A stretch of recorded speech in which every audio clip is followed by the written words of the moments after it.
My name is Mychal Guzman. You are witnessing history. This is episode 2 of Fantastic Tangent. Applause. Woo! Thank you, everyone. I'm very pleased to be here. I'm very pleased to have a special guest today.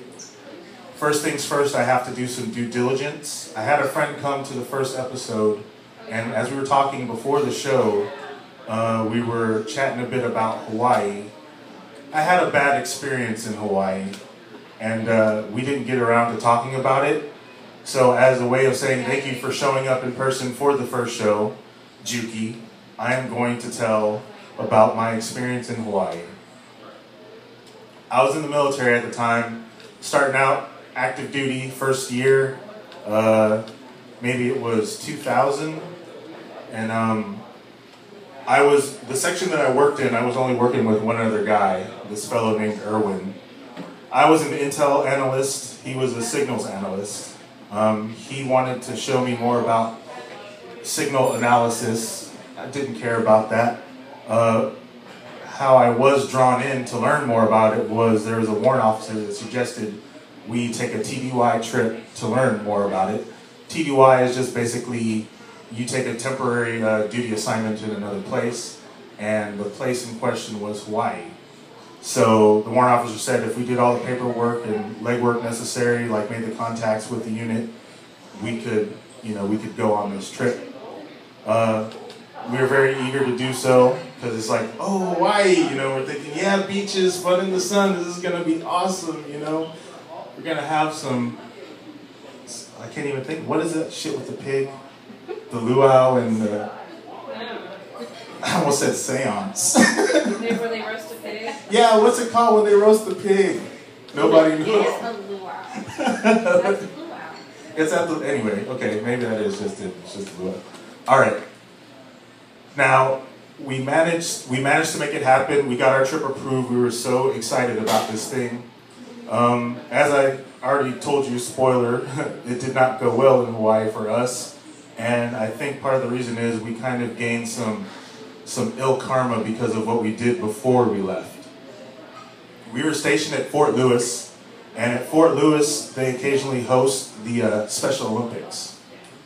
The night before we flew out to Hawaii, we were tasked with guarding this huge field, this park where the Special Olympics were taking place the next day. So just imagine a huge, like football-sized field, perfect green grass, half of it, with tents on each side, and all these, bins of sports equipment and everything. We're just supposed to watch it for the night, fly out the next morning. Easy, no problem. Here's where the problem began. The sergeant who was showing us and giving us instructions on what we needed to do and look out for and everything, he showed us these golf carts. There were 3 golf carts. And he said, this is a pretty big field, so we have these carts here for people, when they need to go around the perimeter and everything, save time. Do not fuck around on these carts. We have gauged the gas that's in here. You don't need to be using a ton of it, so don't think you're gonna get away with fucking around on these golf carts all night. As you probably can tell, we fucked around on those golf carts all night. Because the first few hours, we just kind of rolled around, and then Erwin noticed, hey man, the gas gauge is not moving at all. So I think he was just bullshitting us to try to tell us something so we wouldn't try it. So we just decided, well, hey, they're not gonna know. We're leaving tomorrow anyway, so even if we were supposed to get in trouble, we're gonna be gone for a month. By the time we get back, probably they'll be forgotten. Nobody's gonna care anyway. So we just did all kinds of crazy shit across this huge field. We were doing the action movie thing where we were racing alongside each other and bumping into each other, trying to go off the rails. Erwin was really good because he discovered the technique of hitting the brakes and yanking the steering wheel so you could do donuts and skids. We had so much time on these golf carts. He mastered. There's tents off to the sides on the field, and there were chairs lined up inside of the tents. So there's very little room to maneuver inside of those tents. he got so good, he could slide and do a donut from outside of the tent and wind up like backwards combat parking inside, like perfectly between these chairs. And this happened, this golf cart shit, it happened, we didn't get tired of it. We were doing it all night. And Fort Lewis is in Washington State, which is a very rainy place. And we were guarding this place at night. So what we failed to realize was, as the sun came up, we noticed across this huge field is just lousy, just littered with all of our golf cart tracks. So it's obvious that we were just messing around all night on these things. And we're just like, oh no, this is not good. Fortunately, I did not say unfortunately. Just so we're clear on that. And one thing I did notice from last time, I say way too much. So if you catch me saying I'm sorry, have a drink each time. Who cares? If they have a problem with it, they can leave. Yeah, you can just turn off. You can switch your internet TV channel. Yeah, that's okay. As I was saying, fortunately, our guard tent was right at the front of the field and like the entire field was behind us. So as the sergeant, in charge came for the morning with our relief group, with people who were going to take over, he came in and talked to us, and we left before he actually could go behind and look and see this field just literally covered with our tracks. And we thought we got away with it, and then we went to Hawaii.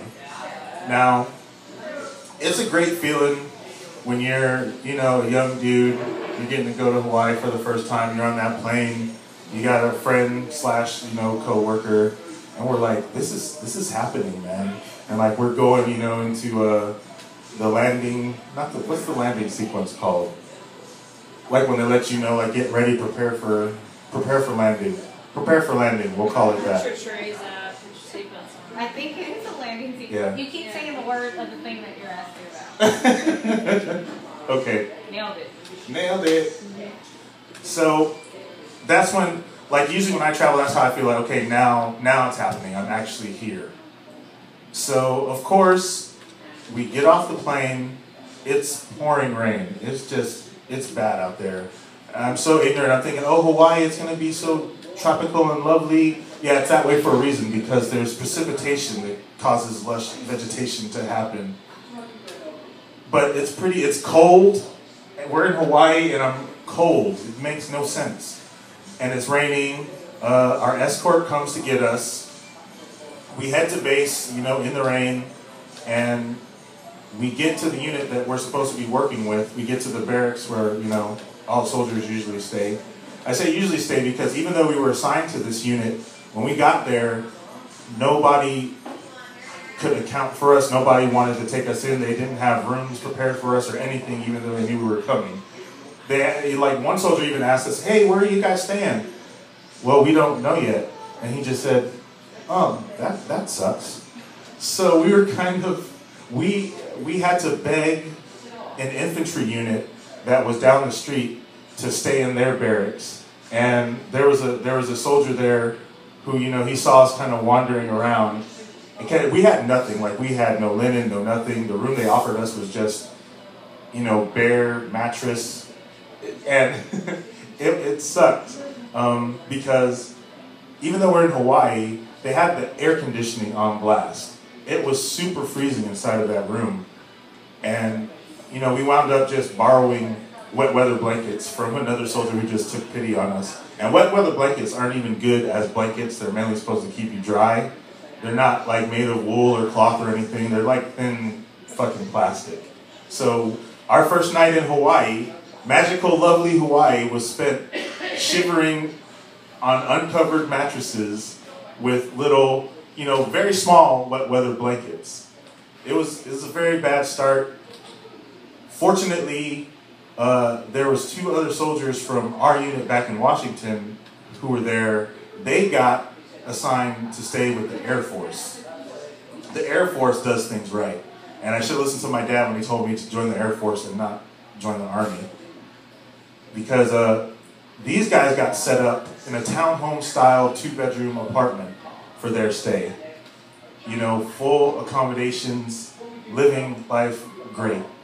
So fortunately for the first week, they were there at the same time as us. We got to, you know, stay with them, hang out with them. You know, we kind of went out and did some stuff. One guy got a private dance from a stripper. We had to rescue him from a private booth where he was being assaulted, cowboy style, by a stripper. And I'll never forget to this day, he always wore this baseball cap, and like she was on top of him, just like boom, boom, boom, boom, and his hat was smushed into his face because she just pressed up on him. He's just like, ugh, you know. And we're walking around afterwards, and he's got a beer, and I'm pretty sure you're not supposed to do that on the streets. And he just kept mumbling, "Those titties are still in my face. Every time I close my eyes, I can't shake it." It was supposed to be a great thing, but he was traumatized by that. Moving along, after that decent week occurred, those guys left and we were back to our crappy situation. Keep in mind, over the course of the week, there's a lot of red clay in Hawaii, and that's not the best situation when you decided to buy a brand new expensive pair of white running shoes. They wind up getting stained pink, and you look like you support breast cancer awareness all the time when you're running in the morning. Also, where we were working, since we were doing, you know, top secret intel type stuff, was essentially, I can't go into too much detail, but it was a 1/4 mile into the earth. So there's no windows. If you want to get some sun, and these were 12-hour shifts. If you want to get some sun, vitamin D, you got to take a long walk down this corridor to even get outside for a little bit. And it's not happy times. Those times were quite unhappy. I listened to a lot of Tool's Lateralis at the time during this period, which does not help your mood. I'm not sure if you're familiar with Tool, but not exactly happy, shiny people. Yeah, so pretty grim, bleak, life on bleak for 3 weeks. I like that rhymes. Yeah, keep it. So we literally have 3 days left in this fucking place. And it's so weird to be in a situation when you're in Hawaii and you can't fucking wait to leave Hawaii. It's like, that's not how it's supposed to be. You're supposed to be like, yeah, I wish only 3 days, man. There's not enough time. No, we're desperate to leave. The little bit of reprieve we got was, fortunately, another soldier emerged. I guess she had been on leave. She'd been away for a while. But it turned out she went to training, like initial like school training with Erwin, so she knew him. And she asked us, so what have you guys been up to while you've been here? Like, you gone out, you seen some stuff, they show you around? No. No, we're dying. So she turns to the soldiers and she's just like, what the fuck is wrong with y'all? These guys are visiting, they're our guests, you're supposed to be helping, you know, showing them a good time, man, what's wrong? So basically, soldiers got ordered to take us out. Like, we're kind of, you know, the desperate, like, little, not homeless. Here we go again. 5th time I'm asking for a word. But yeah, we were like little ragtag, like, please, sir, please. So we got to go to the, Orphans. Yes, little orphans, please. So for those last 3 days, we kind of did a couple things. We went to eat at a couple places. We got to go to the Dole Pineapple Ranch. That was thrilling. Holy shit. I almost say that made up for the whole experience. Just kidding, of course. We went on a hike, and on the hike, there was a waterfall. And I'm like, I want to go in that waterfall. There's a sign in front of the waterfall that says, warning, do not go into the waterfall because there's a risk of getting leptospirosis. And I did not know what leptospirosis was. And in my world, if I don't know what it is, it doesn't matter. I don't care. I can't get it because I don't know. kind of like when you don't go to the doctor because like, hey, if I don't know I got it, man, I don't got it. just feign ignorance and while away into a slow, painful death. So I took my shirt off, you know, went in the waterfall, you know, had Erwin take a picture of me doing it. And of course, naturally, once we got back to Washington, went in for a checkup, and guess who had acquired leptospirosis? That was Hawaii. And that concludes the story, which, as you can tell, was unrehearsed. It's the best kind. Fuck it. I have a special guest today, and I want to take a moment to kind of introduce her. You probably aren't familiar with her. A lot of people probably aren't, but this show is kind of about me and my life and my experiences. I saw a couple movies with this wonderful woman in them that were quite memorable and strange, but kind of groundbreaking. It's kind of sad because I wish they were available, but I cannot to this day find anybody who has a copy of this available or whatever. I don't know. Hopefully she'll be able to tell us something about that. I don't know. I mean, it took a little bit of work to get her here, but luckily she was already in town, so it came together. She agreed to be here. She is aware that this is only my second show, so the audience population is not large. Credit! So, anyway, we're gonna talk about these movies that I'm referring to, and we're gonna catch up with her. So, welcome to the stage, Miss Melanie Lilac.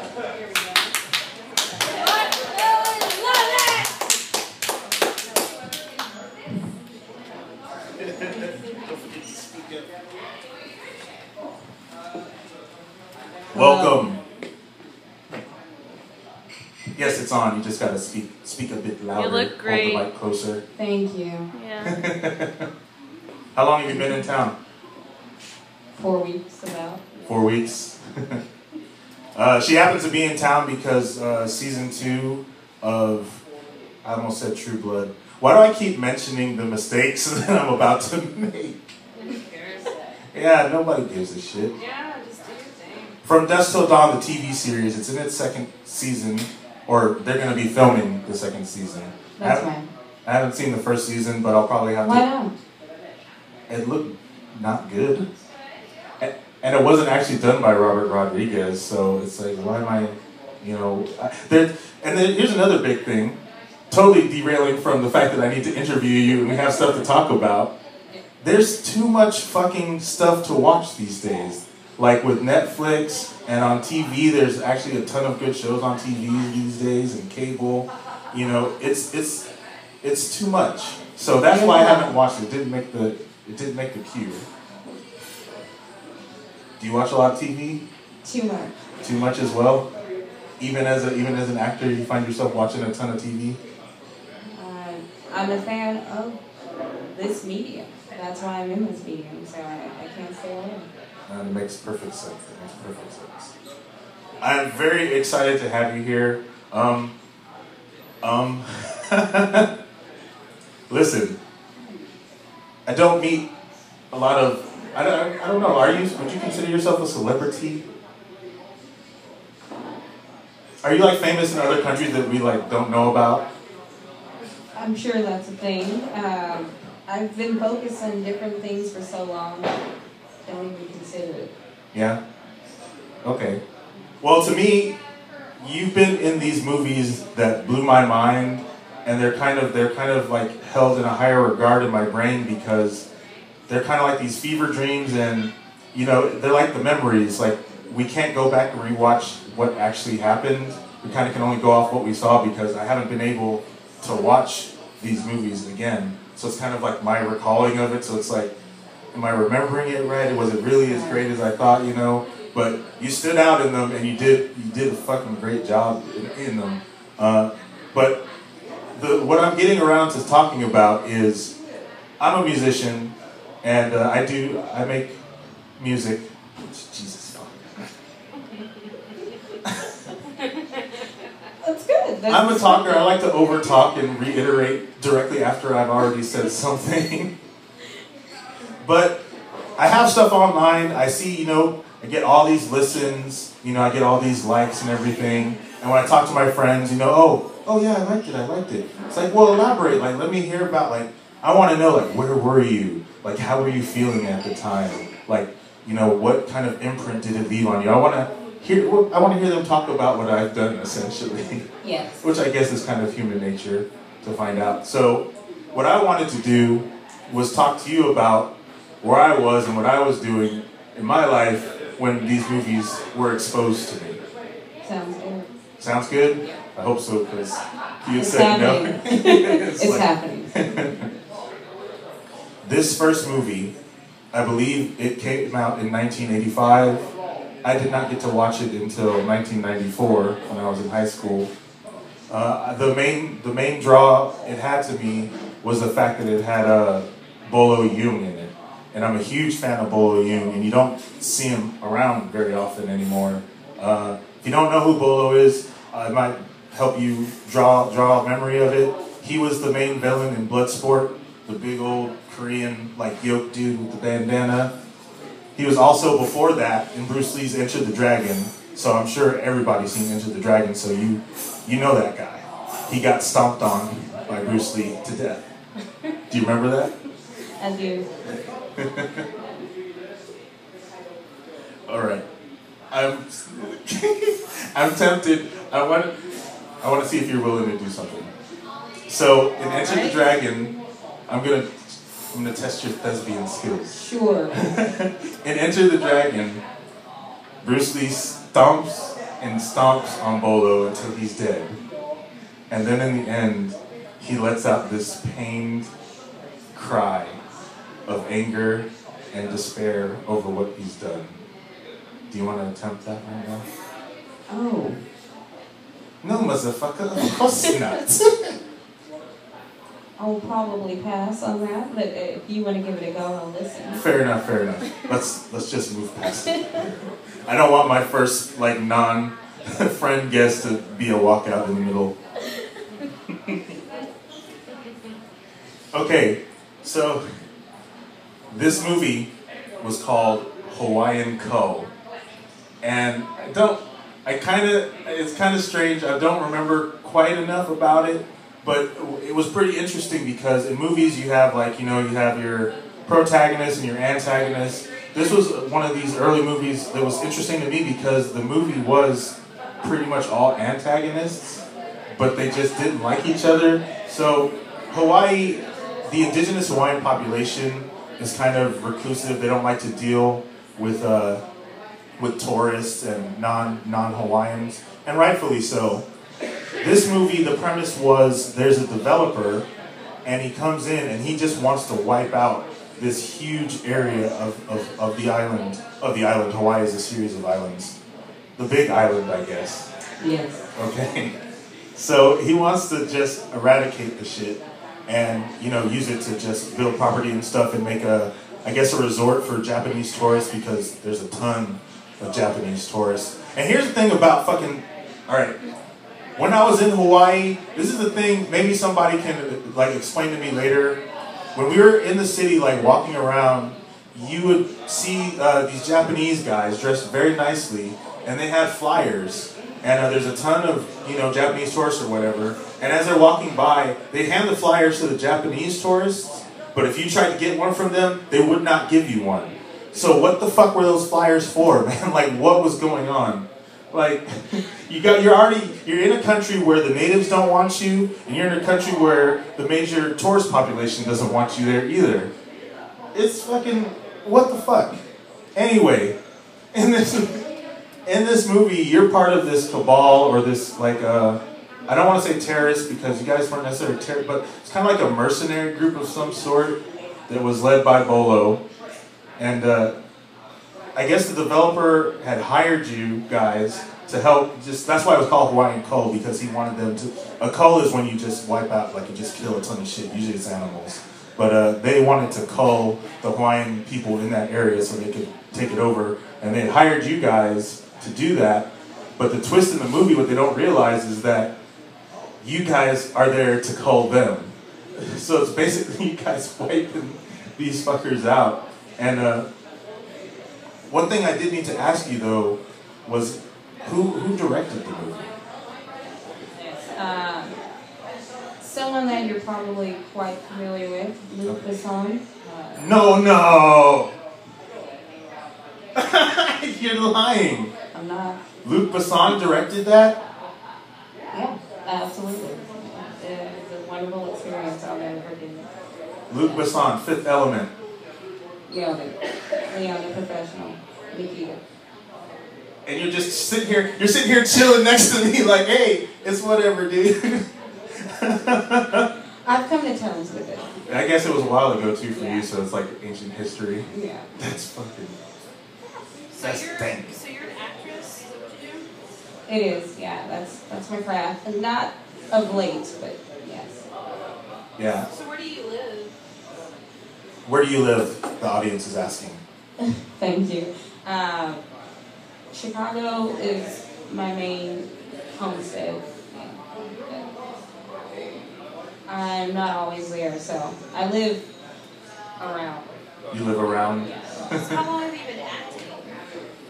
We're gonna get to that. First, this first part is me just relating my memories of the movies, and then we're gonna catch up and see what she's doing. Thank you though for the crowd participation. Yeah. I appreciate it. Cool. All right, so Luc Besson. Okay. So the distinct memories I have from this movie that I wanted to share with you. I watched it in '94, with a group of friends, as you do, like sitting around chilling. This was pre-internet, so getting a bootleg of a movie was kind of a huge deal. You couldn't just get anything anywhere. So a friend had this in his VHS collection. I don't know how he came to acquire it. Don't ask, don't tell. So we were just sitting there tripping over this movie. And you had a pretty small part, but there was a couple things that you did where it was like it kind of elevated and like really made you stand out as Bolo's sidekick. So the first one was in some movies you see there'll be a scene where the bosses or the big guys are having like a big meeting and it's all important and everything, and then there'll be like somebody will rush in or something, or somebody will say something that's completely out of turn, and the main boss will look at everyone and go, "Leave us," and everyone just leaves. Like I'm pretty sure it happened 12 times in Underworld movies. Leave us. So in this movie, this is the only time I can recall seeing this happen in a movie. You're sitting with Bolo, and you're having this really heartfelt, which was incredible for how violent and graphic this movie was. You're trying to find out, because as we watched the movie too, we're asking like, what the fuck is a black woman doing just chilling with these Korean terrorists? It makes no sense. So you're trying to find out, like you're basically working your way up to asking, where the fuck did I come from, And all of a sudden this woman, she bursts in, and she's got this really bad attitude. And she comes in and she looks at you all really condescending and shit. And she's just like, "Leave us." But in the movie, what you do, okay, so, all right, we'll do a line reading. We'll make this easy, all right? I'm going to pretend I'm the woman, right? I'm coming in and she's "Leave us." No. I've never ever seen you just, no, I'm not leaving. And she gave you this look, and I don't know, I probably should ask you, because the way she reacted to it seemed pretty, like she was befuddled, and it seemed like, was that on purpose, or was she just genuinely, were you not supposed to say no like that? It was intended. We not rehearsed that particular portion before, so I think I still caught her off guard. It was cool. Leave us. No, I'm good. And you didn't leave either. I did not. So the second thing that was unique and interesting to me was there's a scene towards the end where there's this ritual that's being performed, and in order to be top tier, like in order to like be down for life or whatever, I don't know how to explain it better right now. I'm still trying to get over the fact that you work with Luc Besson. You have to get your arm, your one arm, because humans only have one arm. You have to get an arm cut off and then immediately, cauterized. So in the scene, there's a guy, like they're performing the ritual, and you're standing in the background. And explain a little bit about what happens after you see the guy get his arm cut off. What was your reaction in the movie? Your character's reaction? Well, I became unwell, because I'm a nice way to phrase it. But it was less about what I was witnessing and more about poor choices and in meal selection leading up to filming. So that wasn't supposed to... No. Oh, wow. I thought it was so like, in movies, like you see like your standard typical violence and you see people react, people get shot left and right, but for some reason they don't scream out in pain because they're still alive. They just like, you shot them and they just lay down like, oh, I'm cool, whatever. Or like in martial arts movies, like, oh, one kick and you're down for good? Okay, cool, we'll run with that. So this was like, it was so strange to see like a realistic reaction, like a guy gets his arm chopped off. Oh, that's fucking gross! So that was not supposed to happen. Absolutely not. But the show, as they say, does go on. So it fit the situation. It did, and I thought like, wow, she's really selling that puke, man. Method. Yeah, indeed. Okay, so that was the main stuff from Hawaiian Cull. What I want to talk about way more than that is, oh wait, there is something we do need to circle back on because this is kind of a big deal as well. I did a little bit of research. Hawaiian Cull was filmed in 1985. You looked like you were about 20, but I found something out. How old were you when that movie was made? And consider everyone, this was a hard R movie, and she was violencing people. Violencing. Yeah.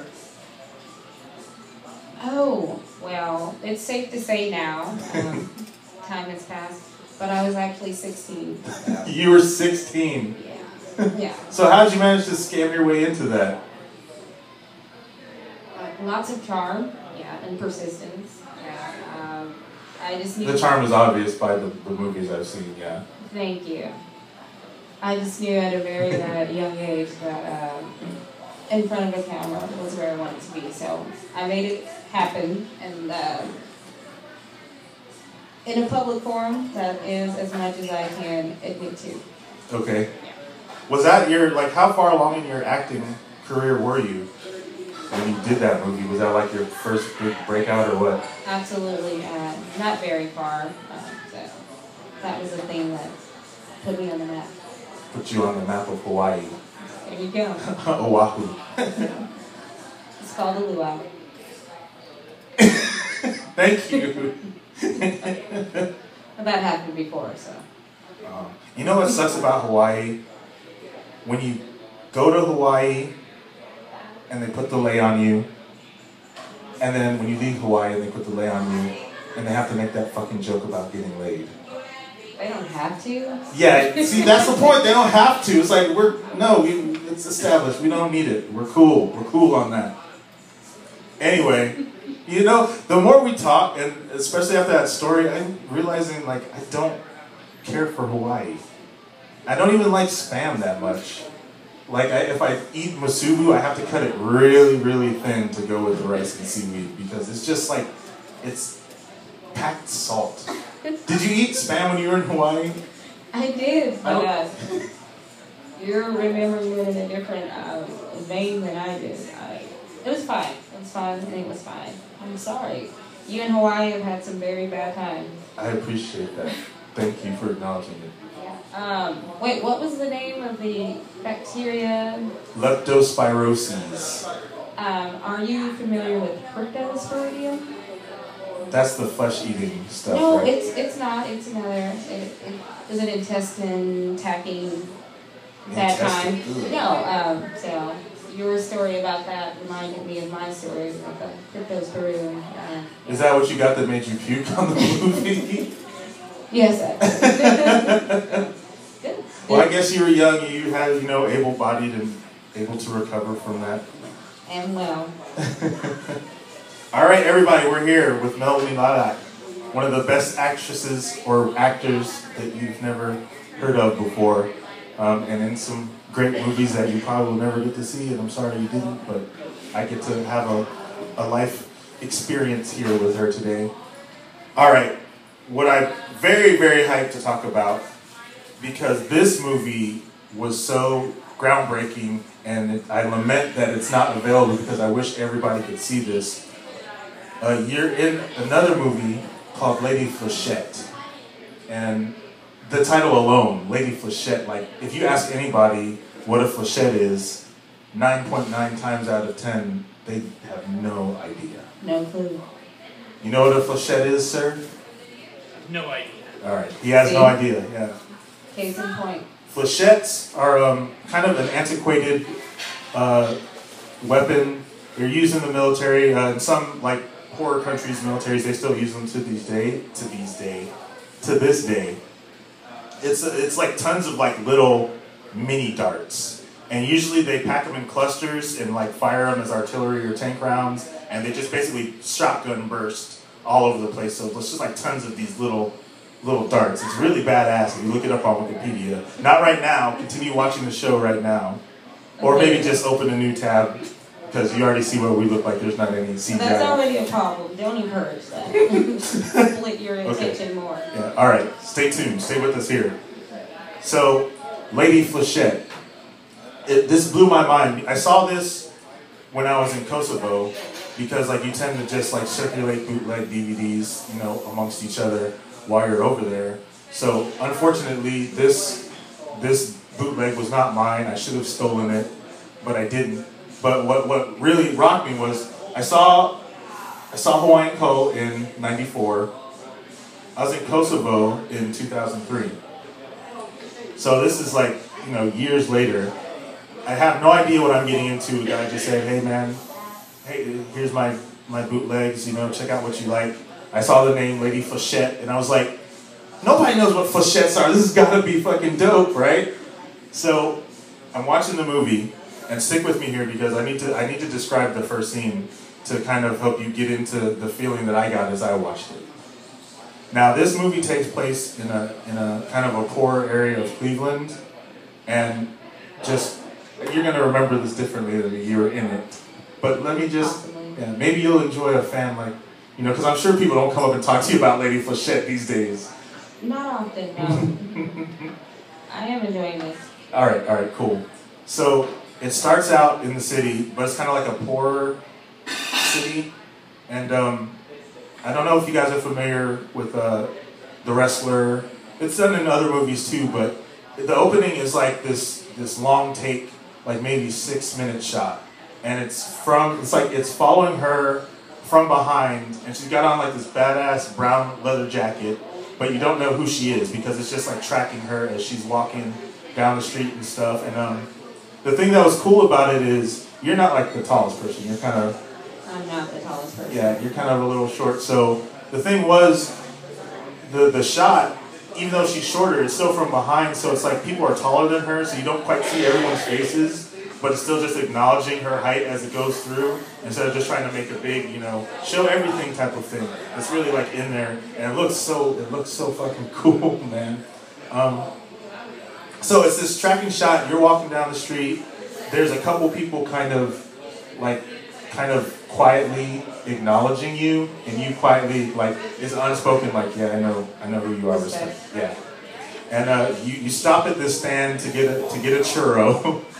And then you continue making your way down to this little shop, and it gets even better, man. Do you guys know who Peter Falk is? Peter Falk is Columbo. He is. And he's amazing. He was amazing. Yeah. Peter Falk is in this fucking movie, man. And it's already cool to begin with. And like, well, I kind of spoiled it because it wasn't revealed until after. Okay, so she walks into this little shop. You know, it's got one of those classic like little doorbells, like a literal bell on the top of the ding ding ding ding. So it's a shot of like the camera from over her shoulder from behind, and in the distance is Peter Falk, but his back is turned, and he hears the doorbell, and he just. Do you want to try this line reading? It's not as over the top as the Bruce Lee one. It's not, but I don't think I can do it justice. All right, I'd love to do this. I'm recreating before the star of Lady Flechette, Peter Falk's role. And the first line in the movie, keep in mind, she walks in, doorbell rings. In the distance, a man's back is turned. Old man. What the fuck do you want? Yeah. Imagine Columbo. I couldn't do that. Imagine Columbo. And that's the thing is you don't know until he turns around and he recognizes it's her. And then it's obvious, like, he does turn out, he does know who she is because this is where it got even crazier. It's already like, okay, first, Flechette, dope-ass name. Long-ass tracking shot over the shoulder from behind that looks cool. Dope. Dope. Walk into the shop, Peter Falk, fucking dope. Dope. This is the first, like, 6 fucking minutes of the movie. This is where it gets great. He turns around, okay. What the fuck do you want? Of course. So then the camera finally does an establishing shot of you in that badass, you know, you got jeans, you know, badass leather jacket. It's like square on that instant. Holy shit, that's Lilac. And I'm like, she's a dope actress. And she's in a movie nobody ever knows about when I try to talk about it. This is fucking awesome. Like, what are the odds of this shit? So this is where, like, it elevates even more. Do I need to run through all the stuff we've been through so far? Or should I just keep on? All right. Keep going. Flechette. Dope name. No, I'm just kidding. I'm not going to do it. All right. Here's where I kind of embarrass myself because I'm sitting in my bunk. You know, I've got wet weather fucking blankets as fucking blind so nobody looks into my bunk. I got the laptop, you know, on my chest, headphones in. I'm watching this movie like just kind of like, oh, I'm getting fucking hyped right now. So I saw it was you. I'm like, oh snap. And then it goes even further because she takes her jacket off and she's got a fucking cybernetic arm, which establishes this is an indirect sequel to Hawaiian Cull, done like a decade or so later. And they never explain it. This is the thing about the movie. Like, the movie is trusting that you somehow know this movie that you have no way of fucking knowing. And I knew. It's like, holy shit. And that's what I said in my bunk. Holy shit. It was made for you. People like you. Yeah, so yeah. Thank you. It's kind of like Guardians of the Galaxy, like that scene where the spaceship is flying and then they play David Bowie's Ziggy Stardust. So I'm like, holy shit, this movie was made for me. It's almost as if the movie like sprang from the recesses of my mind and I came up with it or something. That's special. Yeah, That's that's so wild. So like I'm in my bucket, I'm like, holy shit! This movie was groundbreaking in so many ways because this is before all the shit that you've seen these days. Like, you know, True Detective, Children of Men, they have great like action long shots that you're familiar with. This movie had those before that shit. This movie had like callbacks. Like in the beginning of the movie, she kills this mob guy, and then it's revealed at the end of the movie that she dumped this guy's body into the water tank of a restaurant of the crime boss that she had worked for in the movie. And that's when I should probably get a little bit into the premise of this movie. Because, as you remember me saying earlier, in Hawaiian Cull, there was a scene where she's trying to ask, like, you know, where the fuck did I come from? Like, how did I wind up with a Korean dude as a young black woman? In this movie, she's in Cleveland searching for her dad, but she has a cyber arm that is loaded with flechettes. It can, like, fucking electrocute people. What else did it do? Like, you did so much with this shit. This is before Winter Soldier, so keep that in mind as well. It did pretty like that. Storage unit, it glowed. It did everything that I needed it to do. And the effects for at the time were really well done. I was like, okay, that's fucking... And you were fighting raw in that movie. Like, it was pretty bad. Like, there's a scene where this guy makes the attempt of trying to sexually assault you in an alley. And there was basically a implied rape of a man with a Coke bottle. It's implied. Yeah. It was only implied. What was it like reading this script? Like, did they seek you out? Like, how did the director or somebody or writer like saw Hawaiian Cull and they were like, holy shit, I want to bring that character back? Like, can you talk a little bit about how they approached you and how this came together? Luke and I have always been close, so. Yeah, come on. All right. So they just told Luke to get you, or Luke approached you about it? We always thought there was more story to tell, so it never really died. He approached me and I said, yes, of course. Yes, of course. You said, what the fuck do you want? I did not.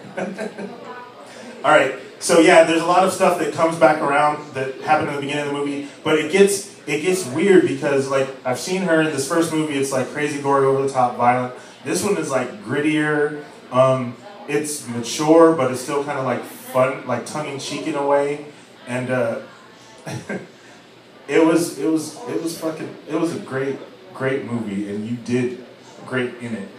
So, what was I was supposed to be talking about? What actually happened? The premise of the movie is you're coming to Cleveland because you're trying to track down your dad, but since you don't have like a normal disposition, you come from a background of killing and shit. Like you wound up working for this mob boss, and there's a scene where you go into his restaurant, Sal's. You know, Sal's, this place is like super exclusive. Like there's no sign on the door. You can only get, your choices are steak or lobster. Like I remember one guy's like, yeah, that's Sal's. No sign, no menu, no nothing. You know? So there's a scene where you're going in and you're basically telling him you're not gonna work for him anymore. And he is not pleased with it. So this movie is like part him trying to get you waxed or axed or killed or whatever, and part you looking for your dad. Now where it got crazy was, it turns out that like they didn't use the actual real name, but it turns out you find out that your dad is the Grim Sleeper. And I don't know if you guys are familiar with who the Grim Sleeper is, and I'm sure you are because it was a big part of what the movie was. Yeah. I'm aware, yeah. A story, possibly very bad man, but there's still some mystery that surrounds him. Yeah, there's this guy, he, over, I guess, a 10-year range, like, in this area, this destitute area where the cops don't care about black women. Like, there have been 130 women that have gone missing, and there's this guy, Lonnie, you can look him up. Not right now. I know you're still looking up Flechette and everything. Tabs. Yeah, tabs galore. Want to reserve that RAM space.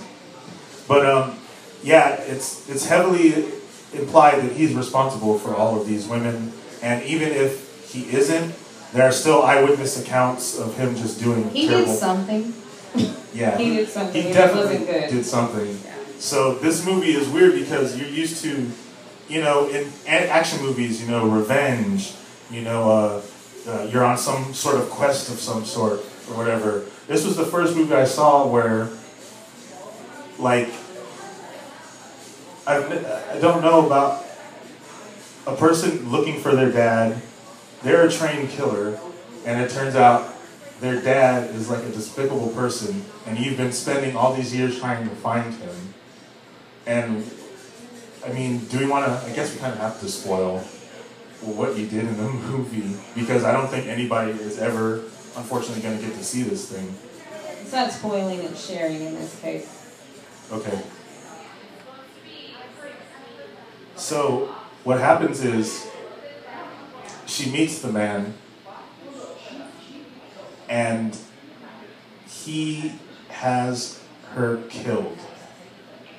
huge spoiler, no chance for a third movie with that character. It's not gonna happen. Yeah, Lady Flechette goes out, and it's because, like, this guy, and, you know, to this day it's still up in the air, like, whether or not he's gonna go to jail for this stuff. This movie was kind of driving home the point, like, this guy he can get away with whatever. And he's so deplorable, like, he kills his own daughter, so he can, and also winds up so he can get money from Sal. Which was, you know, so basically the bad guys win in a big way in this movie. Yeah. And that really sucks, but it was still fucking great. And I'm glad I got to share with you that hype moment that I had when it was revealed who Lady Flechette was. Yeah, that is a highlight. I'm glad you enjoyed it so much. All right. It's fun. We're actually running out of time, which is a huge difference from last week when I went 20 minutes short. But it's easy to do this because this shit is like, yeah, it was fucking huge, man. All right, let's talk about what's going on now. Like, what have you been up to? What were you doing? Hanging out with Luke. And writing children's stories, actually. Yeah. Is that okay? The woman that ripped a man's pinky off in a movie is now writing children's books. I don't encourage children to do these things, so I figured it'd be okay. Yeah, it's fun. And I mean, yeah, the movies are kind of underground, so I guess there's not really a big chance. No. Okay. The two paths have not crossed until now. So that time when you got that, what was that disease called? Cryptospirosis? Disease? Disease? Why are you trying to ruin my reputation? Yeah, cryptosporidium. Yeah, it's a bacteria in the water. So, did getting that hurt less or more than getting bitten by the acting bug? Fantastic tangent. It's a simple question. It's fair. Can't compare. Dull ache and sharp sting, they're just different kinds of pain. Can't compare. All right. Well, as I said, we're starting to get close to the end here. So, can you reveal anything about what you're going to be doing in the new series From Dusk Till Dawn? Seeing who actually remembers me. Yeah. Making new fans. Other things that are more specific. No, of course not. You're gonna find out anyways as soon as you open another tab and you can spoil this for yourself as well. It's fine. What drew you to it? Like, what got you away from saying, "Oh, this is gonna be good enough to take a break from doing children's books and stuff, and actually step back into the acting fold"? Just missed it, I guess. Yeah. It's fun. And doing shows at a stream versus for a network, it's a different experience. It's not family, so it doesn't feel that different from my everyday life. It's a smaller group. It's fun. Yeah. It's fun. It's fun. So, how are you gonna get me on the show? You're gonna watch it. I want to be in the show. Oh, you want to be in the show. I want to have a role that is as important and cool that people consider me the next you, even though you were 16 and I will be fucking 36. That's okay. You publicly admitted you didn't love the first bit, so I think you shot yourself in the foot. Oh. There's nothing I can do for you. Oh man. Well, you've done plenty by coming here today. It's been great talking with you or talking at you about these wild-ass movies that it seems like they were made for me. Seems like they were made by me. It seemed like they just were taken from my own head or something like that. Yeah, it was fun to experience it with you and be reminded of things that happened so long ago. It's a good time. Do you have any plugs? Just the one. From Dusk Till Dawn. Children's books is a thing that's happening. Are you online? I can post information about where they can link to that. Of course. We'll do that. Do I have to talk to your bitchy ass agent again? You don't. We're good now. There's Luke and there's you. So yes. Okay. Does anybody here have any questions for me or for my guest, Melanie Lilac? Is there anybody actually here? No. He says no. All right. We're going to call it a night. What I failed to do last time, and something I want to do each time we have a show, I want to close it out by exchanging some full-on DAP. DAP is something I'm very passionate about. Are you familiar with this? I've heard of this, yes. I've dapped before. All right, we're going to close out with a little DAPT info. Did I say DAPT? You did. And then I wondered what I just agreed to. I'm familiar with DAP. MT. Yeah, DAPT. PED. Let me adapt what I just said into a shitty joke. These days, I see a lot of fist bumping. And it makes me upset because it's very lazy. I know people think it's cool. I know it's like, oh, hey, more sanitary than a handshake, you know. That's how they sell it. Yeah. DAP is a bastardized form. I'm getting worked up. It's affecting my insides. DAP is the father of the fist bump. Or DAP is the head and the torso, and the fist bump would be the arms and... This is too much. DAP is what we did back in the day. I still do it. That's the one. I'm trying to go bring with it this back. one. Go with this one. So DAP is, instead of the simple fist bump, which we'll demonstrate, DAP, if you're truly my friend, you take time and effort, and you give me the full experience. Yes. We came up with something new, my friends at my old job. Okay. So you do the DAP, right? Boom, boom. And then at the end, you turn it counterclockwise. Separate. Okay. Yeah. Get together, we move apart. It's beautiful. Yeah, man. And with DAP, you're free to. You're supposed to elaborate and get more into it and everything. So, yeah, I had to take that moment, and from now on with my guests, we will close out by exchanging full-on DAP. This is Fantastic Tangent, Episode 2, Hawaiian Cull. My special guest, as I hope you know by now, is not Melanie Lilac. It's my friend Michelle Moody. Hello. Spoilers? Yeah. And I think Shyamalan. You've been Shyamalan. I surprised you. I'm surprised. What starts with the S that means thank you? Yes? What was I trying to say? Anyway, I'm glad you went along with it. Yeah. And I appreciate that. Yeah, it was fun. All right. I like wine. So on behalf of Michelle Moody and myself, I want to say thanks, Alfredo. Stay tuned for the Stephanie Show. All right. Yeah, that's awesome, man.